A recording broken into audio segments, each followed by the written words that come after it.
رضوان اللہ علیہم اجمعین کہ دلوں کو جھانک کر میرے رب نے دیکھا اور سورہ فتح میں بیان کر دیا کہ میں نے تو ان کے دلوں کو پرکھ لیا تھا. میرے بھائیوں ان کے بارے میں کوئی بات کرے یہ اچھا لگتا ہے؟ نہیں نہ لگتا. گارنٹی ان کی اللہ دے رہا ہے کہ اللہ کہتا ہے فَعَلِمَ مَا فِي قُلُوبِهِمْ, میں جانتا ہوں کہ ان کے دلوں میں کیا ہے. تو یہ صحابہ کا بھی یہاں پر مقام ہے. اسی طرح میرے بھائیوں سورہ حجرات ہے, یہ ایک ایک سورت اس کی تفسیر بیان کریں تو ہفتہ لگ جائے. یہ صرف ٹچ ہیں, آپ لوگوں کو ہم تھوڑا سا موٹیویٹ کرنا چاہتے ہیں کہ آپ قرآن کھولیں, پڑھیں, کچھ تھوڑا سا سیکھ لیں. یہ وقت آپ کو اللہ نے دیا ہے. تو میرے بھائیوں سورہ حجرات ہے, سورہ حجرات کے اندر سب سے اہم جو آیت میں سمجھتا ہوں نا وہ پتہ کون سی ہے؟ وَلَا يَغْتَبْ بَعْضُكُمْ بَعْضًا, تم میں سے کوئی ایک دوسرے کی غیبت نہ کرے. آج کے دور کا سب سے بڑے مسائل میں سے ایک مسئلہ, فلانا اینجے فلانا اینجے, یہ چلتا ٹھیک نہیں ہے, یہ کھاتا ٹھیک نہیں ہے, اس کا رنگ دیکھو, اس کا پیٹ دیکھو, اس کے اٹھنا دیکھو, اس کا بیٹھنا دیکھو, فلاں فلاں فلاں باتیں بنائی ہوئی ہیں. اچھا, جو بندہ کسی کی فزیک پر, کسی کی آواز پر, کسی کی ڈیل ڈول پر تان کرتا ہے وہ بنیادی طور پر اللہ پر نعوذ باللہ اعتراض کرتا ہے. دیکھو پیدا کرنے والا تو اللہ ہے نا ہمیں. اللہ رب العالمین نے ہمیں تخلیق کیا, جیسا چاہا ویسا تخلیق کیا. کوئی چھوٹی آنکھوں والا, کوئی موٹی آنکھوں والا, کوئی کالا, کوئی گورا, کوئی لمبے ناک والا, کوئی چوڑے ناک والا, کوئی میرے بھائیوں بالکل سفید, کوئی سیاہ کالا, کوئی چائنیز, کوئی پیلے. یہ کون خالق ہے ان کا؟ اللہ. یہ سارے نوح علیہ السلام کے 3 بیٹوں کی اولاد میں سے ہم سارے. اچھا, ہم سب کا باپ ایک ہے, ان کا نام کیا ہے جی؟ یاد ہے کسی کو؟ آدم علیہ السلام. اس پر تو ساری امت کا اتفاق ہے نا. ساری دنیا کا اتفاق ہے کہ ساری کائنات کے انسانوں کے باپ کا نام ہے آدم علیہ السلام. اچھا, جب آدم علیہ السلام ہم سب کے باپ ہیں تو ہم کون ہوتے ہیں اللہ کی تخلیق پر اعتراض کرنے والے؟ ویکھو یا نو, دیکھ اس کو کالے کو, دیکھ اس گورے کو, دیکھ اس امیر کو, دیکھ اس غریب کو, میں وہ دیکھ فلاں برادری کے کو. نہیں میرے بھائیوں, یہ برادریاں جو ہے نا یہ صرف تعارف ہے. اصل پتہ کیا ہے؟ اللہ نے اسی صورت میں فرمایا وَلَا يَغْتَبْ بَعْضُكُمْ بَعْضًا, تم میں سے کوئی ایک دوسرے کی غیبت نہ کرے. أَيُحِبُّ أَحَدُكُمْ, کیا تم یہ چاہتے ہو أَن يَأْكُلَ لَحْمَ أَخِيهِ مَيْتًا فَكَرِهْتُمُوهُ, کہ تم اپنے مردہ بھائی کا گوشت کھاؤ. ہمیں کسی کی پیٹھ پیچھے اگر اچھائی نہیں نہ کر سکتے تو چپ رہنا چاہیے. یہی سب سے بہترین ہے. ورنہ پتہ کیا ہوگا؟ بندہ زمین و آسمان تک نیکیاں لے کے جائے گا, غیبتوں کی وجہ سے اس کے سارے اعمال ضائع کر دیے جائیں گے. تو کیا خیال ہے, اتنی محنت کر کے اعتکاف بیٹھے, نمازیں پڑھی, صدقے کیے, تراویح پڑھی, روزے رکھے, گرمی برداشت کی, اور غیبتوں کی وجہ سے بیڑا غرق ہو جائے, نقصان کا سودا ہے نا. یہ کام ہم نے انشاءاللہ نہیں کرنا. اور سب سے عقل مند بندہ کون ہے؟ غیبت ہو رہی ہے منع کرے. دوسرا عقل مند بندہ کون ہے؟ اگر وہ منع نہیں ہوتے وہ مجلس چھوڑ کر چلا جائے. کریں گے جی انشاءاللہ. عورتیں بھی, ہماری ماؤں بہنوں کے اندر اتنی غیبتیں کہ کوئی مجلس ان کی مکمل ہی نہیں ہوتی جب تک کسی کا خوب توانا لگا لیں. نہ, ایسے نہیں کرنا, یہ عمل مسلمانوں کا نہیں ہے. ہم انشاءاللہ صبر کریں گے, کسی کی اچھائی بیان کریں گے, کسی کی پیٹھ پیچھے. اب دیکھیں نا, کوئی بندہ موجود نہیں ہے, آپ کا بھائی, آپ کی بہن, آپ کی رشتہ دار, آپ کا رشتہ دار دوست, کوئی اس کے بارے میں بات کر رہا ہے, آپ اگر اس کی حفاظت کے لیے اس کا ساتھ دیں گے اور اس کے بارے میں پازیٹیو بات کریں گے تو اللہ کل انشاءاللہ آپ کے لیے آسانیاں کرے گا. ٹھیک ہے جی, انشاءاللہ غیبتیں نہیں کرنی. اور اسی طرح اسی صورت میں یا ایھا الناس, اے لوگو, انا خلقناکم من ذکر و انثی. قاری صاحب محترم آ گئے ہیں جی ماشاءاللہ. یا ایھا الناس انا خلقناکم من ذکر و انثی, اے لوگو ہم نے تمہیں ایک مرد اور ایک عورت سے پیدا کیا. وجعلناکم شعوبا وقبائل لتعارفوا, اور تمہارے کنبے قبیلے اس لیے بنائے کہ تمہیں تعارف حاصل ہو جائے. یہ کون کہہ رہا ہے جی؟ عرش والا رب. کتاب کون سی ہے؟ قرآن مجید. ساری چدراہٹیں, سارا اموال, سب کچھ یہاں دھرے کا دھرا رہ جاتا ہے جب اللہ کی بات آ جاتی ہے. اچھا, آخر میں اللہ نے پتہ کیا فرمایا؟ فرمایا تمہارے کنبے قبیلے ہیں تعارف کے لیے, پر ان اکرمکم عند اللہ اتقاکم, تم میں سب سے اعلیٰ رب کی نظر میں وہ ہے جو متقی ہے, پرہیزگار ہے, اللہ سے ڈرنے والا ہے. بات سمجھ آ گئی ہے؟ ابو لہب کو جانتے ہیں جی, سگا چچا, کس کا؟ پیارے پیغمبر صلی اللہ علیہ وآلہ وسلم کا۔ ابو لہب بن عبد المطلب، اللہ کے نبی صلی اللہ علیہ وسلم کے والد کا نام عبداللہ بن عبد المطلب۔ کہاں جائے گا ابو لہب؟ جہنم میں۔ کیوں؟ ایمان نہیں لے کے آیا۔ کیا اسے سید زادہ ہاشم، بنو ہاشم کا ہونا بچا سکے گا؟ نہیں بچا سکے گا۔ تو ثابت یہ ہوا اگر بنو ہاشم کا خاندان ہونا تمہیں بچا نہیں سکتا تے اج دیاں چودراٹاں دی بنو ہاشم دے سامنے کی اہمیت ہے؟ صرف تقوی، ایمان، تقوی اور اللہ کا فرما بردار ہوگا تو بچے گا، ورنہ میرے بھائیوں واللہ یہ جہنم اللہ نے بھرنے کے لیے بنائی ہے، اور اتنے لوگوں کو اس میں ڈالا جائے گا کہ وہ کہے گی حل من مزید، یا اللہ اور لے کے آ، یہ نہیں بھرے گی۔ تو اللہ تعالی ہمیں عاجزی اختیار کرنے کی توفیق دے، اور ہمیں اپنی اوقات سمجھنے کی توفیق عطا فرمائے کہ جس طرح سورہ یاسین میں اللہ نے کہا اے انسان کیا تو نہیں جانتا کہ تو ایک پانی کے قطرے کی پیداوار ہے؟ رب نے جتلایا ہمیں۔ تو انشاءاللہ جب یہ بندہ سوچے گا نا تو عاجز ہو جائے گا، عاجز ہوگا تو اللہ آپ کو اونچا اٹھا دے گا۔ اللہ کا اصول ہے جو بندہ جھکتا ہے عاجز ہوتا ہے رفعہ اللہ، اللہ اسے اونچا کر دیتا ہے۔ تو بلندی چاہتے ہو اللہ کے نبی اور نبیوں کی طرح عاجزی اختیار کرو انشاءاللہ۔ اسی طرح میرے بھائیوں سورہ الذاریات ہے، سورہ الذاریات میں اللہ نے بڑی شاندار آیت نازل فرمائی، فرمایا وما خلقت الجن والانس الا لیعبدون، میں نے جنوں کو بھی اور انسانوں کو بھی نہیں پیدا کیا مگر اپنی عبادت کے لیے۔ یعنی یہ جن اور انسان جو ہے نا، ہماری تخلیق کا مقصد کیا ہے؟ اللہ کی عبادت۔ اچھا اس میں سوال لوگ کرتے ہیں جی کیا 24 گھنٹے نماز ہی پڑھتا رہے، روزے ہی رکھتا رہے؟ نہیں، عبادت سے مراد ہے ہماری ساری زندگی اللہ کے نبی صلی اللہ علیہ وآلہ وسلم کی سنتوں کے تابع ہو جائے۔ صبح سے لے کر شام تک، شام سے لے کر رات تک، نمازیں بھی، روزے بھی، کام بھی، کاروبار بھی، بیوی بچے بھی، حلال حرام کی تمیز بھی، دعوت و تبلیغ بھی، اللہ کے دین کی بات ماننا، سارا پیکج ہم لے لیں، یہ ہے عبادت۔ واللہ میرا یہ ایمان ہے اگر کوئی بندہ مسنون دعا پڑھ کے بسم اللہ اللہم انی اعوذ بک من الخبث والخبائث، کب پڑھتے ہیں جی؟ بیت الخلاء میں۔ اگر کوئی مسنون دعا پڑھ کے اپنی قضائے حاجت کرنے کے لیے جاتا ہے اور واپس آ کر غفرانہ کا کہتا ہے، اس کو بھی اجر ملے گا۔ کیوں؟ اس نے سنت کے مطابق عمل کیا۔ اللہ کے نبی کے پاس ایک بندہ آیا، کہا یا رسول اللہ صلی اللہ علیہ وسلم کیا بندہ اپنی بیوی کے پاس ازدواجی تعلق قائم کرتا ہے؟ فرمایا اس کو ثواب ملتا ہے۔ کہا یا رسول اللہ اس نے تو اپنی خواہش پوری کی۔ فرمایا کیا اس نے حرام سے اپنے آپ کو نہیں بچایا؟ ثابت کیا ہوا؟ آپ کا جو عمل سنت کے مطابق ہوگا وہ عبادت ہے۔ حلال کاروبار کر رہے ہو عبادت ہے، غریب کی مدد کر رہے ہو عبادت ہے۔ اچھا نقصان کب ہوگا؟ آپ بیٹھے ہیں، اذان ہو رہی ہے، کاروبار ہے، کاروبار کو ترجیح دی، نماز نہیں پڑھی، برباد۔ حلال حرام کی تمیز نہیں کی، برباد۔ سارے امور بسم اللہ پڑھ کے لقمہ کھائے گا، عبادت۔ سوتے ہیں نا ہم، کیا پڑھتے ہو جی؟ اللہم بسمک اموت و احیا، یا اللہ تیرے نام کے ساتھ میں سوتا ہوں۔ اچھا یہاں پر موت اور زندگی کا ذکر ہے۔ اللہم بسمک، یا اللہ تیرے نام کے ساتھ اموت، میں مرتا ہوں، و احیا، صبح زندہ بھی ہو جاؤں گا، یہ موت ہی ہے۔ اچھا آپ جب یہ دعا پڑھ کے سوئیں گے انشاءاللہ آپ کا سونا بھی عبادت ہے۔ یہ ہے جی وما خلقت الجن والانس الا لیعبدون کا صحیح معنی۔ ٹھیک ہے جی، سمجھ آ گئی۔ 27ویں پارے میں اللہ نے نا اپنے پیارے پیغمبر علیہ الصلوۃ والسلام کی ایک خوبی بیان کی۔ کیا خوبی بیان کی؟ فرمایا وما ینطق عن الہوی، میرے نبی اپنی مرضی اور خواہش سے نہیں بولتے۔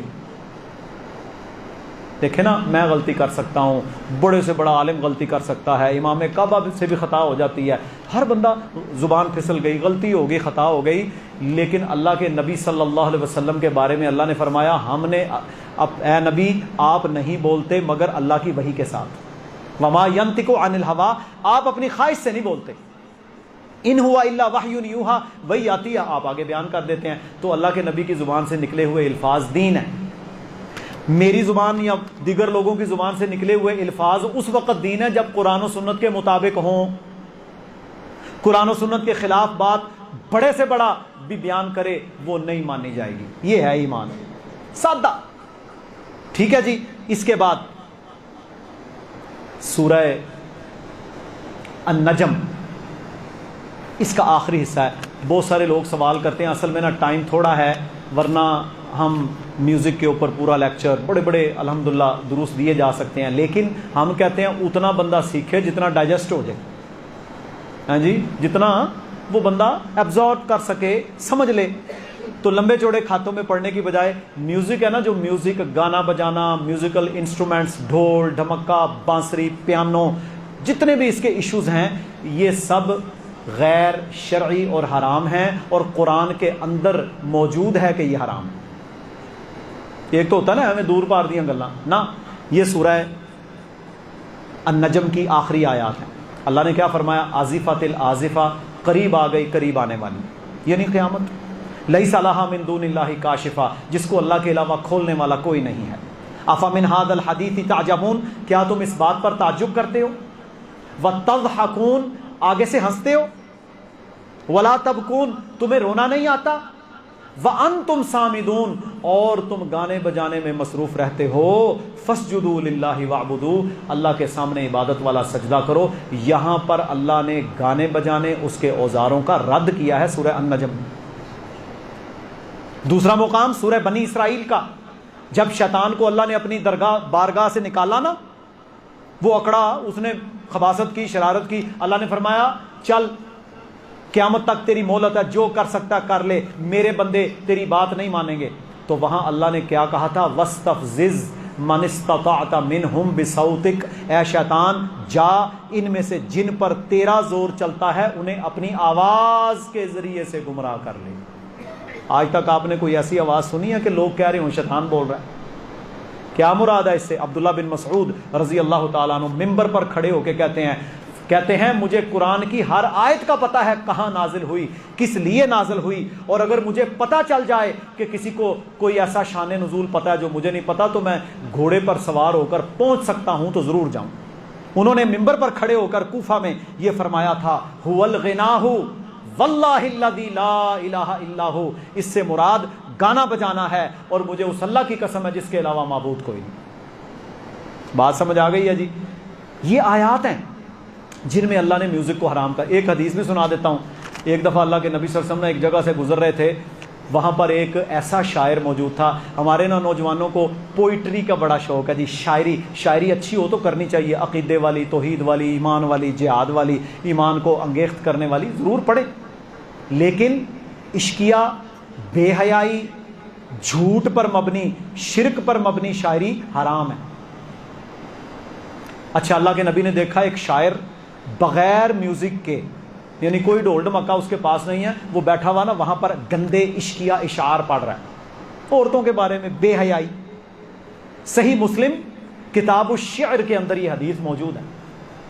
فرمایا خذ الشیطان، اس شیطان کو پکڑو، او امسک الشیطان، یا اس کا منہ بند کرو.